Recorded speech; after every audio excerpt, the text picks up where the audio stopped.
విరగట్టి ఊళ్ళోకి వచ్చనమ్మా చాలారి పూలు పెట్టి జాతరులు తెచ్చనమ్మా తంగేడు పూలు పెట్టి రంగాణ దూకేనమ్మా ముక్కు ముక్కెర పెట్టి ముల్లోకాల నెలనమ్మా ముందార చూడంగా మున్నూరు కన్నులమ్మా ఎనకాల చూడంగా ఏనూరు కన్నులమ్మా సాధు సిద్ధులంతా సాగిల పట్టరమ్మా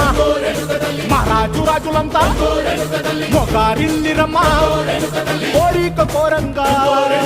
రంగులు పూసినాము ఆశలు తీరంగా ఏసాలు వేసినాము నీకన్నా పెద్ద దిక్కులో కాన ఎక్కడుంది నైవేద్యం పెట్టంగా మా కాడ ఏమిటుంది మనలన్నీ అలకించి మరమీయవే తల్లి